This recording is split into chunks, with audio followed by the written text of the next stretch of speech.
Bueno chicos, hoy también les grabo la clase de documentación funcional que fue la última clase. ¿Sí? Estos contenidos, estos en particular, ya no van en el parcial, así que no se preocupen. Pero igualmente quería hacerles este video para que tengan la información disponible para la próxima. Habíamos visto en clase qué es la documentación funcional. Vimos que es básicamente un conjunto de documentos que van definiendo el sistema. ¿Sí?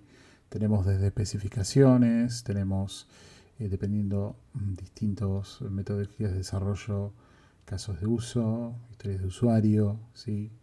Eh, con lo cual todo ese conjunto de documentación que va definiendo cómo el sistema se va haciendo, ¿sí? Matrices de requerimientos, etcétera, forma lo que es toda la documentación funcional de ese sistema. ¿Sí? Muchas veces está integrada con documentación técnica también. Pero lo importante es tener en cuenta que permite la continuidad de trazabilidad. O sea, un sistema documentado yo lo puedo continuar en el tiempo y puedo saber desde dónde vino cada una de las decisiones de diseño que yo tengo, de qué requerimiento básicamente. Permite transferir conocimiento entre equipos. Si hay un equipo, por ejemplo, que está haciendo el desarrollo, cuando se termina se pasa a un equipo de mantenimiento. Ese equipo de mantenimiento va a tener toda esa documentación para poder seguir adelante. Cuando hablamos de asegurar definiciones, y esto es clave, cada vez que yo documento algo con la aprobación de un cliente, la aprobación de un stakeholder, eso queda asegurado. O sea, es una definición que está aprobada, con lo cual cualquier persona que me ponga en duda por qué se está haciendo eso de tal manera, podemos referirnos al documento. Si lo vamos a cambiar, es otro costo, pero ya está definido. ¿Sí? Y además permite ver cuáles son las acciones y tareas que se van a ir desarrollando a lo largo del tiempo, especialmente cuando hablamos de casos de uso y historias de usuario, que vamos a ver. Como vimos, dentro de las distintas metodologías, sí tenemos distintas documentaciones. Usualmente igual, una matriz de requerimientos suele ser la base sobre la cual yo empiezo a trabajar. ¿Sí? Después tenemos descripciones funcionales, ¿sí? Con las que podemos empezar a trabajar. Agile en particular agrupa después las historias de usuario en épicas. ¿Sí? Los themes son una agrupación de épicas si el proyecto es realmente muy grande. Y a veces hay, en algunos ejemplos, o en algunas empresas que trabajan de esta manera, dentro de la épica la descripción funcional y después el listado de user stories que lo componen. Así que para mí, de hecho, es la mejor manera de hacerlo. Después tenemos los diseños generales, en el caso de cascada, ¿sí? Que tiene que ver también con esta especificación de requerimientos que habíamos hablado, que tenemos descripciones funcionales por módulo, ¿sí? Usualmente como a alto nivel de cómo va a funcionar. Y finalmente los casos de uso que agrupan un detalle mucho mayor que las historias de usuario. Es como suelen funcionar. He visto sistemas híbridos donde, por ejemplo, hay lugares donde se usan casos de uso y historias de usuario en el mismo lugar, y se usan las épicas como agrupadoras, pero los casos de usos agrupan todo a nivel de especificación de diseño general, pero bueno, son detalles, ¿no? Ahora, cosas a tener en cuenta, ¿sí?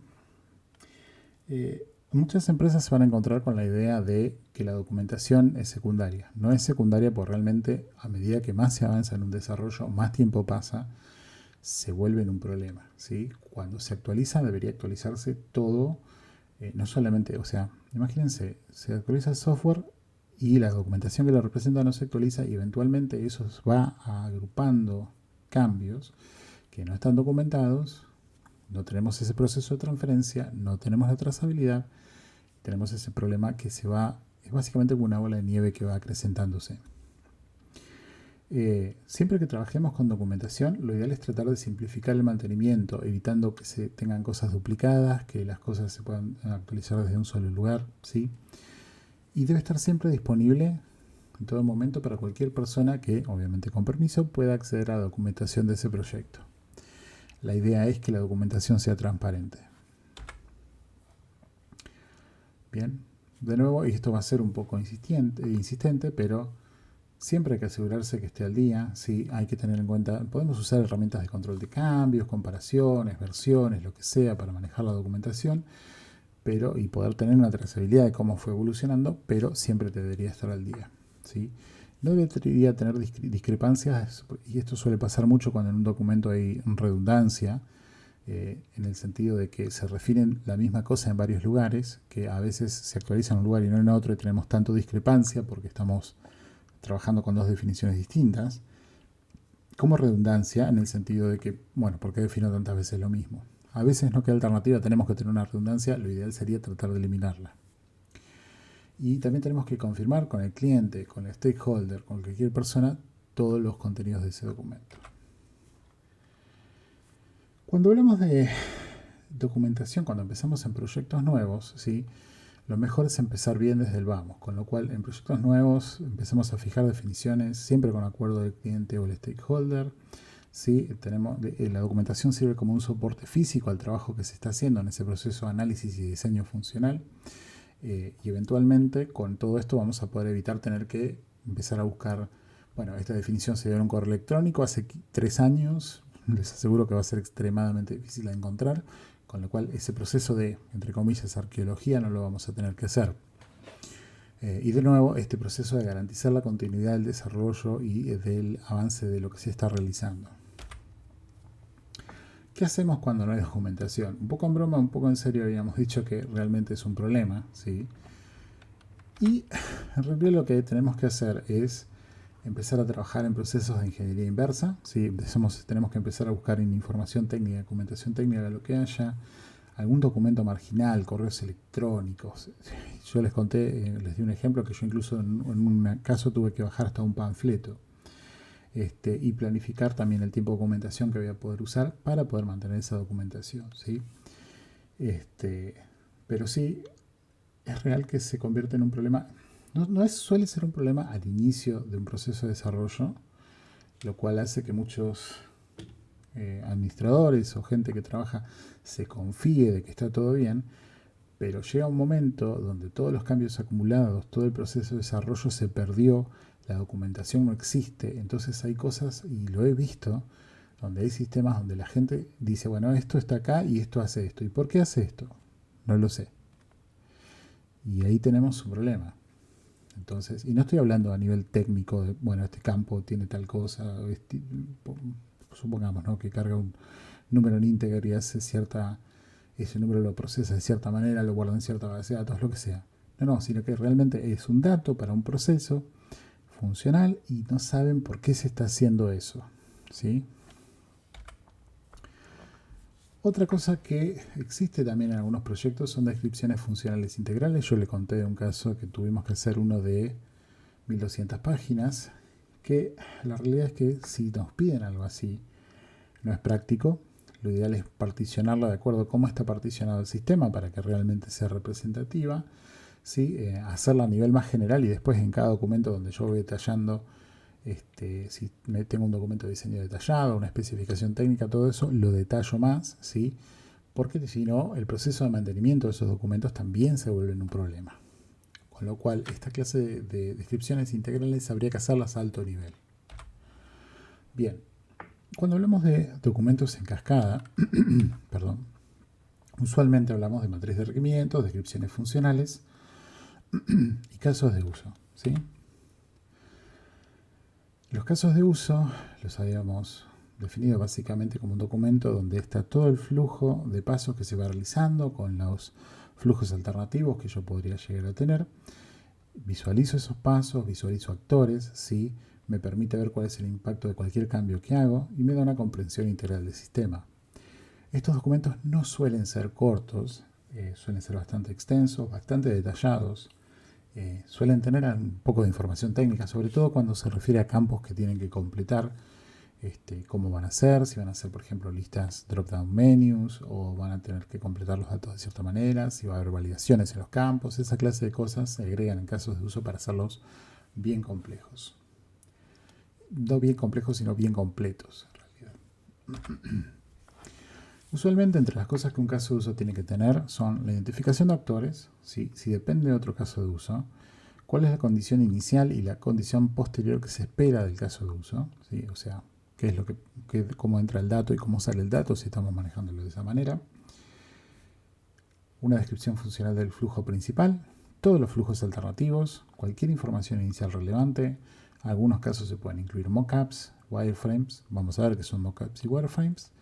y cualquier información adicional que sea necesaria. A veces se le colocan anexos, se los refiere contra otros casos de uso para hacer todo eso, y a veces tenemos también un documento o un diagrama que se llama un mapa de casos de uso, que también es bastante útil para ver el impacto cuando uno cambia un caso de uso, que otros casos de uso empiezan a impactarse. Bien, acá vimos dos modelos de caso de uso. Vemos que de hecho muchos de esos tienen, si bien no están del todo completos, los distintos elementos que habíamos mencionado. Sí, es muy importante también, que no lo habíamos mencionado en el slide anterior, pero indicar qué requerimientos se están cubriendo. ¿Cómo lo escribo? Tiene que ser una descripción funcional completa de todo el flujo. Tengo que tener los actores para ver quién es el que está haciendo cada cosa en cada paso. Si a veces puede haber una persona que tiene que hacer algo y después el sistema toma distintos pasos automáticos y después espera un input de esa misma persona o de otra persona. A veces también tenemos que ver dónde partimos el caso de uso para hacerlo claro, ¿sí? Tengo que identificar bien los pasos que se van realizando en este caso de uso y cuáles son las entradas y salidas que se esperan, que eso de hecho viene con la pre y postcondición. Además, los casos de uso tienen que tener básicamente se debe poder entender qué es lo que se espera que logren, de tal manera que cuando los testers, ¿sí?, empiecen a hacer sus test cases. El test case es un documento que ellos usan para hacer una ejecución paso a paso a través del flujo y ver que todos esos pasos se cumplan, flujos tanto principales como alternativos, ¿sí?, que se van elaborando. Ellos mismos imaginan un montón de escenarios, de hecho suelen imaginar más escenarios que el analista, o incluso pedir si hay un documento de escenarios que se los brinden al equipo de testeo de calidad para que ellos puedan iniciar el proceso de prueba, ¿sí? Por eso es importante que sean precisos, ¿sí?, e integrales en cuanto a todo lo que tienen que hacer, porque si no es muy preciso, es muy probable que el tester empiece a imaginar más escenarios de los que realmente debería cubrir ese proceso o ese caso de uso. En el caso de proyectos Agile, ¿sí?, estamos hablando de metodologías, tanto Kanban como Scrum, ¿sí?, y en particular de Scrum, tenemos que tener en cuenta que se maneja con este proceso de sprints, mientras que con Kanban estamos básicamente por tareas. Hay mucho más atrás de todo esto, pero inicialmente como para tener una idea. Fíjense que la relación de documentos es algo similar en cuanto a que tenemos una matriz, tenemos las épicas y tenemos las historias de usuario, ¿sí? Las historias de usuario, a diferencia de los casos de uso, son mucho más cortas. Usualmente existen muchas más dentro del sistema que casos de uso. No es normativo, pero suele ser así. Es una descripción muy corta de un proceso, ¿sí? Suele haber muchísimas, como les decía. Tiene que ser corta, pero no críptica, tiene que ser entendible, ¿sí? Y muchas veces por ahí podemos llegar a extendernos un poco, sobre todo si es algo muy específico, los datos que se tienen que agregar. La literatura dice que tenemos que mantenerla simple, pero la realidad es que no siempre conviene, ¿sí? Y después tenemos que identificar bien también actores y funcionalidades que se van a impactar. Que de hecho esto es común también con el caso de uso. Vemos algunos ejemplos, que de hecho pueden encontrar en internet ejemplos adicionales. En general van a ver que tienen la identificación del actor, un nombre de la historia de usuario, ¿sí?, prioridad y criticidad de esta historia de usuario, una breve descripción, ¿sí?, que vendría a ser el título, después identificar los riesgos, resultados esperados, en qué sprint del release de Scrum corresponden, y de esa manera uno va generándolas, ¿sí? También es importante, como mencioné para las historias de usuario, que identifiquen el requerimiento. Después tenemos las épicas, que en general las van a encontrar como que son una agrupación de distintas historias de usuario. Se suelen agrupar en base a funcionalidad, en base a al módulo que pertenecen. Hay muchas formas de agruparlas, ¿sí? Pero es importante tener en cuenta que debería tener un cierto sentido lógico esa agrupación. Este es un template de una historia, de una épica, ¿sí?, que ustedes pueden ver que hay muchas similares dentro de Google.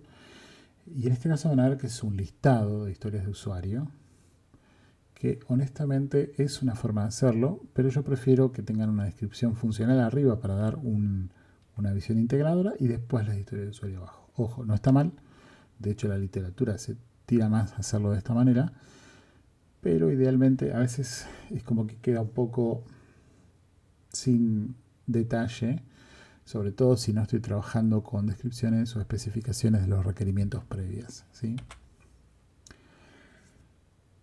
Formas de agrupar. Mencionamos un poquito esto, pero podemos tener por funcionalidad, por release, por procesos, ¿sí? Debería ser lógico.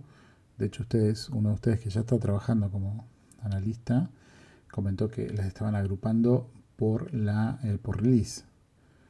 Una épica por release, lo cual no es del todo correcto, tampoco está mal, pero no tiene un sentido lógico la agrupación. Bien. Otra de las cosas que hablamos es, en los procesos de Scrum tenemos lo que se llama un backlog, que es básicamente un listado de historias de usuarios, tareas, defectos, básicamente requerimientos, todo lo que se tenga que empezar a trabajar. Se usa para planificar y a partir de ahí se empiezan a trabajar los distintos sprints. Y en el caso de las historias de usuario, vimos también esto de que, uno de los problemas que podemos tener es poca información, entradas y salidas no claras, o historias de usuarios demasiado extensas, que tienen demasiada información, donde en realidad quizás debería haberlas partido en 2 o más historias de usuario para hacerlo más simple para el momento del desarrollo. Hablamos un poquito de los story points, empezamos hablando en forma muy simple, indicando que básicamente qué es un story point, un punto de historia, si lo quieren ver en español. La idea es asociar un punto de distintos puntos a la complejidad de la historia de usuario. Entonces, cuanto más compleja, más puntos le asigno, ¿sí? La idea de los story points es, en el proceso de estimación, que lo vamos a ver en detalle, es evitar que la gente empiece a decir, no, pero esto van a ser 4 horas, 5 horas, o sea, separar el concepto de tiempo, sino agregar un concepto de dificultad, ¿sí? Si bien existen ejemplos donde se hace lineal, en realidad lo más común, si bien hay otros modelos, hay un modelo de póker también, es lo que es la escala de Fibonacci, donde yo voy asignando la escala de los puntos de historia en esta escala, ¿sí? Desde lo más complejo, 34, lo más simple, 2, ¿sí? Para poder representarlo. De nuevo, lo que suele pasar cuando yo tengo una historia de usuario donde la reconozco con una dificultad 34 es que en realidad, por ejemplo, debería haberla partido en 2 o más. O sea, una dificultad muy alta a veces me indica que está mal particionada y quizás podría ser más historias de usuario para esa funcionalidad en particular más que esa única que tengo, ¿no? Después, de acuerdo a qué es lo que tenemos que tener en cuenta, o qué tendría que tener una historia de usuario, es identificar actores. Fíjense que hay similaridades con los casos de usos. Indicar las dependencias de otras historias de usuarios, de otras funcionalidades. Pre y post condiciones, los podemos hacer. Descripción funcional del flujo principal, si bien en este caso es mucho más simple, ¿sí? Información inicial relevante que podríamos tener. Diagramas o mockups de soporte. Una aclaración. Esta es una sugerencia mía. En muchos casos van a encontrar, sobre todo cuando lean documentos de Agile, Scrum, que la historia de usuario debería ser a veces hasta de una sola oración. Esto depende mucho de la complejidad del sistema, de las limitaciones contractuales que pueda haber con el sistema, ¿sí? Entonces tengan en cuenta esto, no es todo tan rígido. Hay que tener en cuenta esto para el momento que uno empieza a trabajar en la documentación. En cuanto a Kanban, en realidad Kanban habíamos visto que es un tablero, ¿sí? Que representa las tareas, ya sea puede estar ligado a una historia de usuario, una tarea, un defecto. Se identifica un flujo de trabajo en un tablero, ¿sí? Se identifican los bloqueos en forma visual y se usan unas tarjetas que van a identificar la actividad, ponen nombres, ¿sí? A veces esto está mapeado contra otras actividades con toda la descripción en otra herramienta, sí, pero usualmente el tablero suele tener muy poca información. A veces solamente el tablero Kanban. Se suele usar un código de color para identificar el tipo de tarea, se identifica el responsable y de esa manera tenemos también un número de dificultad asignado que también suele hacerse con Fibonacci u otras alternativas como póker, póker de estimación de hecho. Pero de esa manera se va trabajando, ¿sí? Bien, esto fue lo que vimos, la clase correspondiente a documentación funcional. Y bueno, los estoy viendo la próxima clase.